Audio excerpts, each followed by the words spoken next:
Yo guys, I wish I had found this book sooner. If you have been struggling with learning English, stop what you're doing because this is a game changer.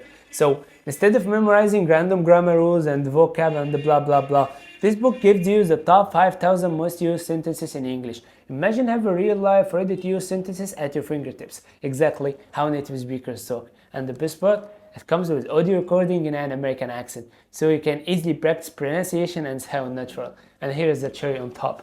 You also get 10 more additional booklets for free. These booklets will accelerate your English learning journey, just like they did for me. Honestly, this is all you need to start speaking English fluently. I've been using this method and I can already feel the difference. No more translating or overthinking, just comes out naturally. So if you want to speak English confidently, just click the link now and get your copy. And trust me, you won't regret it. صدقني انت كمان تقدر تحسن الانجليش بتاعك، وعارف ان انت هتقول انا مش متأسس فيه والموضوع صعب، بس الكلام ده كان زمان ايام ما كان الانجليش عبارة عن حفظ كلمات وبس. دلوقتي بقى الموضوع مختلف واسهل بكتير، خصوصا ان انت هتاخد مع الكتاب ده كتاب الخريطة اللي هيعرفك كل يوم هتذاكر ايه وامتى وازاي. اكيد انت شايف دلوقتي الفرق بين اللي معاه لغة واللي معهوش، سواء في التعليم او الشغل والمرتبات. كل اللي انا كنت بعمله الكتاب كله مسجل بالامريكان اكسنت، كنت بسمع الكتاب لاني ما كانش عندي وقت وانا رايح وجاي في المواصلات اشغله في الايربودز بدل اي مزيكا. يا سيدي ادام انت بتقول جربت كتير ومفيش امل، معلش خليها عليك مره كمان واطلب الكتاب ده، وصدقني انت هتتفاجئ من النتيجه اللي هتوصل لها في وقت قصير جدا.